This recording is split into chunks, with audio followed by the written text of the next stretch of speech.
Aloha everyone.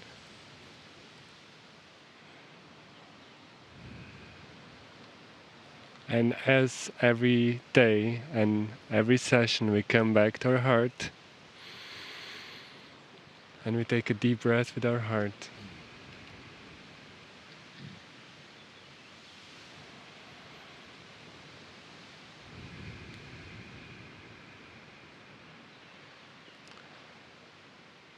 And with the next breath we invite in the feeling of celebration.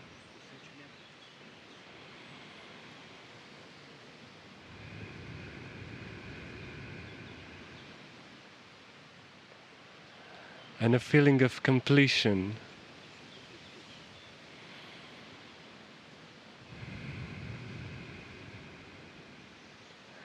And maybe that makes you smile a little bit.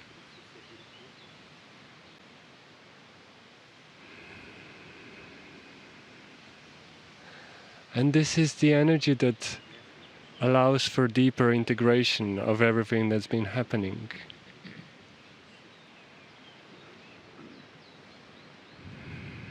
We had a beautiful day on the water today. I loved how the sea looked like somebody painted it. And then you add dolphins and turtles to the mix.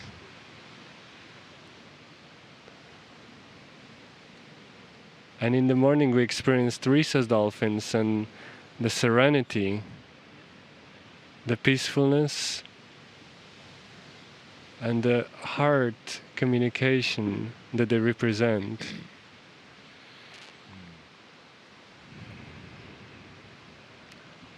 And most of you got in the water with them, and some of you got to see them underwater. And I love how somebody called them the Zen dolphins. They're like masters of peace. And then in the afternoon we had another pod of very playful, but at the same time very peaceful, common dolphins. And for me that was a special experience because I got to see other people on our boat get into the state of dolphin bliss.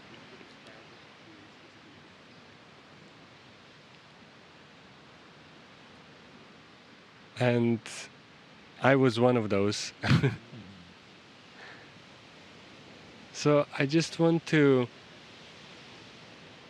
for all of us that feel gratitude, bliss, joy, and celebration right now, to radiate that into the heart of our human pod here.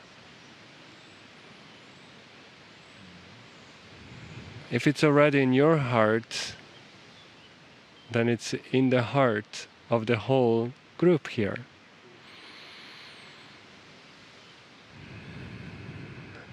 And feel how that strengthens the heart of our human pod.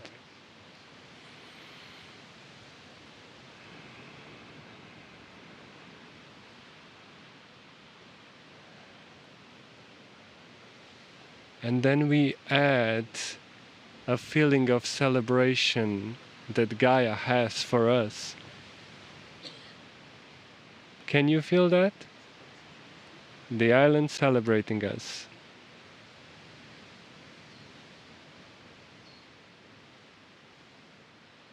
Gaia knows we're here.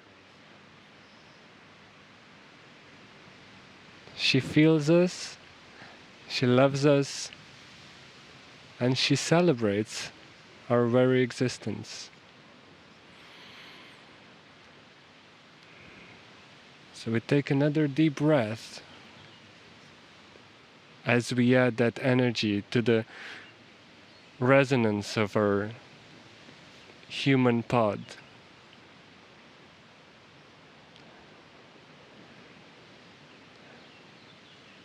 And then we open our human pod heart to yet another resonance of the beautiful energy of Master Kryon. Thank you.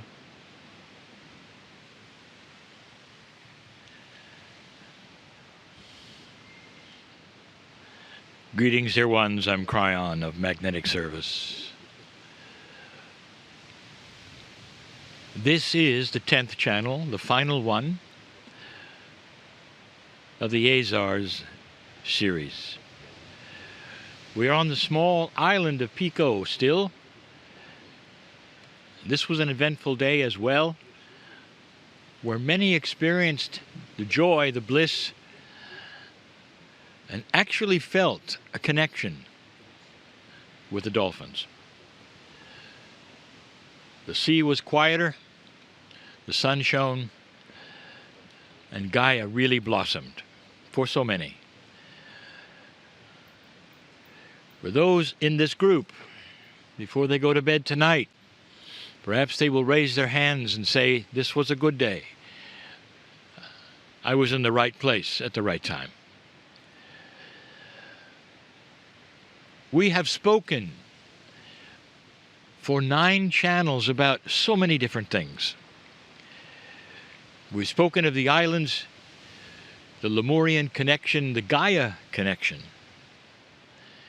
We've spoken of the purity of the grid in this area and how so many can feel it. We've given information that we haven't before about the dolphins and the whales and why it is that humanity in general starts to revere them and protect them, where it wasn't that way as literally 50 years ago. We've talked about the connection to the Akashic record. We've mentioned many things. But this channel is different. It's different. For those of you who have experienced this personally, are you aware that there's something far larger than just this particular phenomenon of consciousness with these animals? Did you think that there perhaps is a bigger clock? And when I say that, I mean that what you've experienced in these days is one piece of something far, far larger, more than a system, a plan. You've experienced a connection with these animals, and you've been told that they have a consciousness that is different from any other animals in the world. Any of them. And you take a look and you want to know, what is it? Could it be spiritual? Could it just be physical? Whatever it is, you sit and you love it. And there are those who want to do it over and over and over. But have you really sat to think about, what if it is one tiny gear in a beautiful watch of the universe, or of humanity, or the solar system, that is special? And you just got to see this one special thing. And so the subject of the channel is, why spirituality? Why should someone even listen to this channel? There are many who come across my voice, perhaps for the first time, and they would listen for a while, and they would say, well, it's not for me, there's nothing here for me. They would say, I have a good life, I feel I know what I'm doing. Yes, there have been issues, I've gotten through them, I'm surviving, I'm okay. And that's the end of it. And I will tell you right now that in an old energy earth, all of humanity until 2012 mostly had that attitude. Then there are others that say, I don't need your information, Kryon, because I'm in an organized system. Let me tell you, dear ones, that organized religion is not what we're speaking of.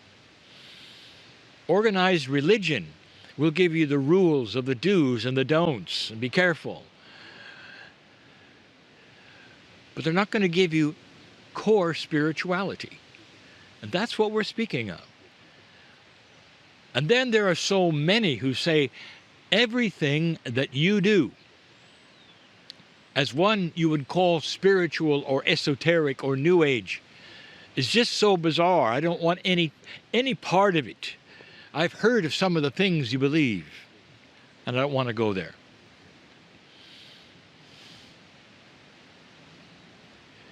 Why should someone, anyone, listen to these words? In the past, if you've run across a preacher, perhaps, or somebody who would give you information about a system, perhaps, they will say, you must do it, or you'll be punished. And so there is the fear aspect, and then you listen, don't you? And everything I've told you, in every time I've told you, in every way I've told you, there has not been one time when I said you must do this. I've never told you about a fear scenario. Instead, there's the invitation of discovery of self. Brian, what does that mean, discovery of self? I would like to tell you, dear ones, that there is a plan. There is not just a system. You can call it that. Parts working together for the common good are more than a system. It's a plan. It's a universal plan, and it's greased with love and compassion in a way that you can't understand if you're standing for the outside. Spirituality and the study of it allows you to find things you don't know are there, unless you're willing to look and listen. What I mean by that is this: even the one who says, I'm doing fine, I've had my troubles, I'm okay, I'm surviving. Dear ones, is that the goal? Is okay and surviving the goal? Your culture may say yes. That's all you've got. You find happiness when you can, and you survive. And I will tell you that is such a linear approach to a magnificent life that you have. This plan I'm speaking of is an awareness of what's around you, and the question you may have, is there more than I was told? Could it be that I've hit that wall I spoke of before and never really examined the things that go beyond the reality that I know? Is it possible that there is an easier way, a path, because of things that are esoteric? Is it possible that I could have dodged the bullet, as they say, of the difficulties I've had if I had known more about myself? Is it possible that I would know more about what to do than I do now? Is it possible that my life could have been changed or extended even if I knew what path I should walk because of what's around me? I've used the example so many times of walking through darkness and just feeling your way. And when you come across something, you stumble into it, you get up, but you survive, don't you? What if you had a light and you didn't have to stumble? That is the study of self. I want you to make just a moment a visualization of a fine clock. It can be as big or small as you wish, but let's say that you are able to put yourself into it and watch everything work. You become the size, perhaps, of a tiny little ant, and you're watching everything around you. And the precision of this clock is astonishing. It's obviously the Creator has spent some time with every single piece. And it's so fun to watch it mechanically. It's almost like the parts are enlightened. They are aware of what's around them, almost alive as you see the windings click, click, click in perfect synchronicity. And then at a certain time, after so many clicks, something happens and they do it again and again. And it's so precise and beautiful. There's a plan there. Now I present another clock. If you could name the first clock, it's an enlightened clock. The second clock is not. And that second clock, if you could look at it, is hard to watch because each piece does its best, but it's not shaped quite right. It doesn't know itself. It doesn't know why it's there even. But it's still part of the clock, and it still works, and it still survives. And it's interesting to watch the pieces work together or not. If they're not aware of each other, and they don't know the plan of the clock, they bump into each other. Now you might say, well, how does a clock part bump into each other? Imagine the gears are not quite the right shape, and they break. And they'll, instead of interfacing with the other one, they'll bump it, and they'll break. Some may actually be destroyed and fall. Others will take the place and then go through the same thing. And so the clock exists, but very poorly. Not only that, it's stressful. When the parts don't know who they are or what they're doing, they simply survive. But the clock keeps ticking. Poorly, but it does. I think you know what I'm talking about. A person who discovers self, looks at esoteric things, is one who decides to journey into an unknown that becomes known. It's a journey that must be something you want to do. It doesn't happen to you without something pushing it. Sometimes there is a spontaneous awareness because you're put in a situation. Other times you're simply listening and you have an idea that there is more. And you start asking, how would I find out? That is how you find out. This is the process, and we've told you before. When you start looking, your soul knows it. Free choice of the human being is to look or not. It's simple. That's your choice. If you don't want to look, you'll survive. Or not, but you'll have a life. If you start looking, dear ones, you will see the pathways based on knowledge that you don't have, that you have to discover. Did you have a past life? Did you interface with others? What did it mean? How does it affect this one? What has it shown you? Can you use intuition in order to find the path that is clearer for you? Can you expect chance? That's a big one. Do you expect synchronicity? Others say accidents of meeting people that do things for you and with you. Like the right partner, for instance, the right job, for instance. Did you know that's part of a spiritual plan? It's not an accident. Have I got your interest yet? I want to take you to a place, finally. It's not a real place, it's a metaphor place. It's interesting, isn't it, that almost all humanity believes in the afterlife in some form or some way. And in addition, they place on that afterlife something that happens after you die. There's going to be some kind of meeting. Don't you find that interesting? That organized systems, esoteric systems, all of them see you coming together at some level after a life. In some systems, it's a judgment,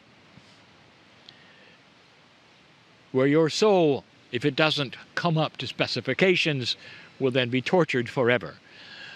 By the way, I'll say it again, that is not the loving God who made your soul.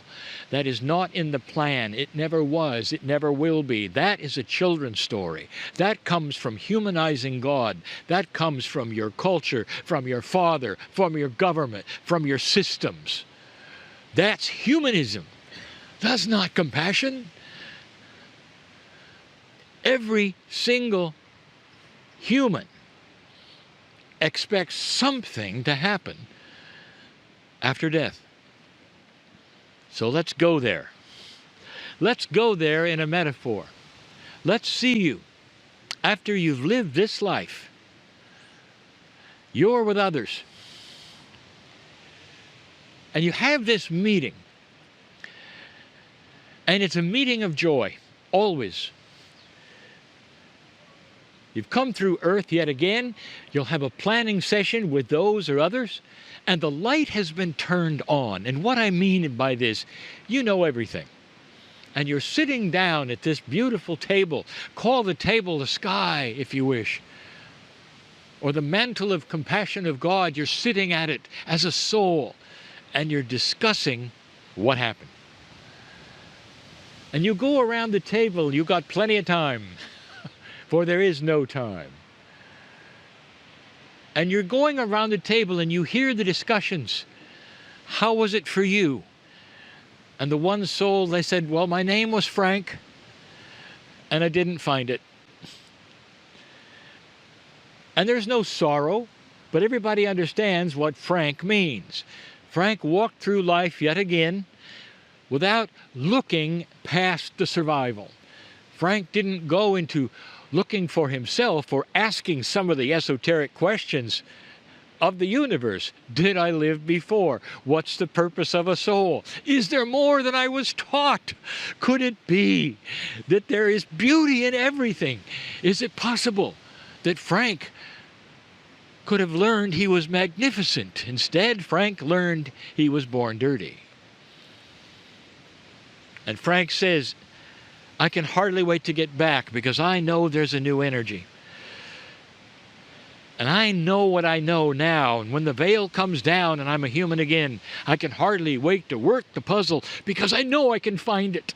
I know I can make the right choice.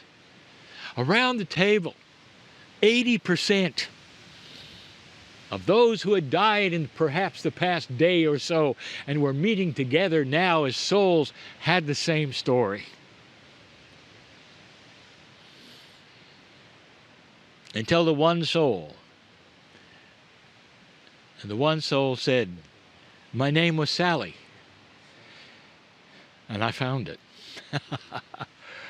Oh, and there's so much cheering.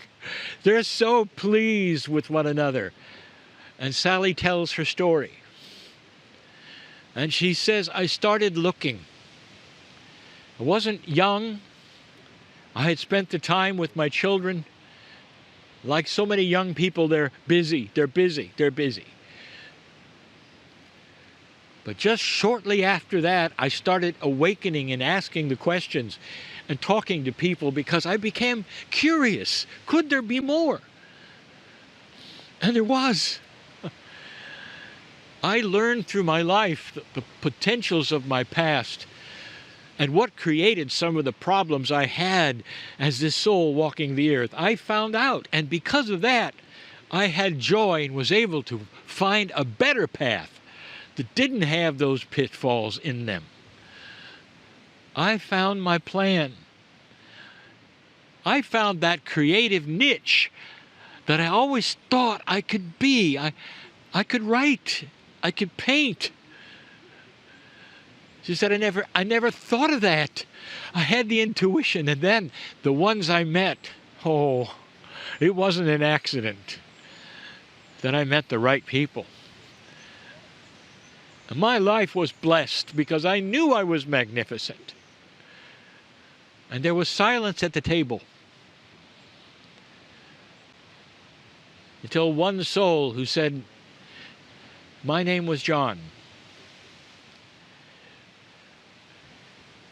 John, I would like to meet you, whatever gender you're going to be. Could we make an arrangement the next time we come down? Could I be in your town, somehow meet you through synchronicity?" And Mary or Sarah or Sally, whoever you're going to be, or Frank or John, would you tell me about it? And this tells you something that the souls knew, dear ones, and now I'll reveal this. You cannot go backwards into consciousness from lifetime to lifetime. You cannot go backwards in consciousness from lifetime to lifetime. If you've had a shamanic experience, dear ones, you may not be a shaman today, but you remember there's something more. It pushes you to look. And so all of those who had made it and found it and had found themselves and started that process of awareness, every single one of them was going to go back aware. Not all of them would be shamans. Not all of them would be perhaps interested in metaphysics. Some of them would be what I call closet light workers. They'd know it. They just weren't participating. But they knew it. Oh, they knew it. And so here was the plea of the one soul that said, "Come with me. Let's make an arrangement so when I come back, I'll find you. I'll find you in some way." And listen to you talk. And realized that I want what you have. That's the plan, dear ones. And some of you in this group know it. Some of you don't. But the free choice is this. You've heard how it works. You can go further right now than anything you've done. This story of the dolphins, this awareness that you have, this joy you feel, is a part of the clock. This is expanded 100, 1,000, 1,000,000 times as you start to meet the other special things, just like this one that you've discovered, in so many different ways that are part of this pristine, aware clock that almost works by itself because it knows it's magnificent.